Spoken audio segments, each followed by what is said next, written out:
So the judge ordered a judgment for possession against you because you owed the rent but didn't get the money together. Here's how it all happens in Baltimore City. If you lose the eviction in court, you will have 4 days to file an appeal.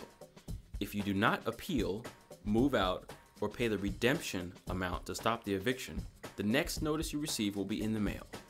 You will receive what is called a warrant of restitution. This is an order from the judge telling the sheriff to evict you.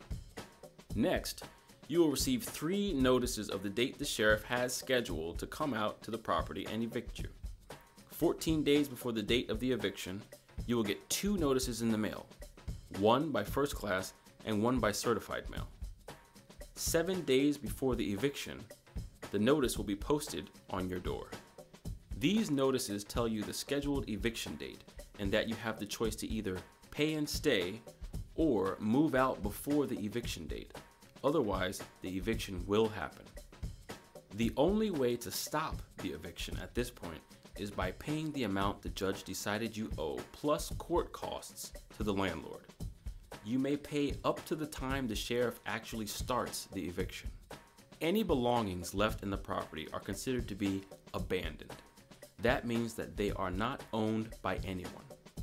The landlord must legally dispose of abandoned property by taking it to a public dump or other legal means. But the landlord is prohibited from dumping the abandoned property in a public street or on public property.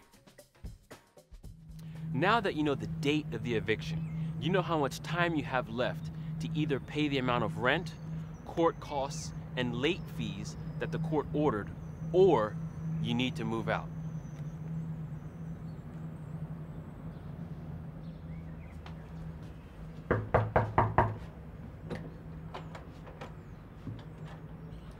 Good afternoon. I'm here to carry out this eviction notice. Mr. Burton, have you delivered the 3 notices? Yes, I have the first class mail receipt, the certified mail receipt, and the signed affidavit that the notice was posted. Very well then. Ms. Clarice, you and your family have to leave now. The landlord is going to change the locks. Anything left in the house will be considered abandoned property and he will have to dispose of it legally. It is illegal to leave any property in the public street or on the sidewalk. Okay. Sorry, Ms. Clarice, it's time to go.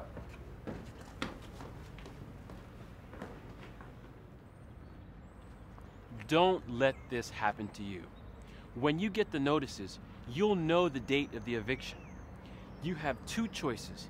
Number 1, pay the amount that the court ordered in order to stop the eviction. Or number 2, move out before the eviction. If you are still there when the sheriff arrives, you will lose all of the possessions that are in the house.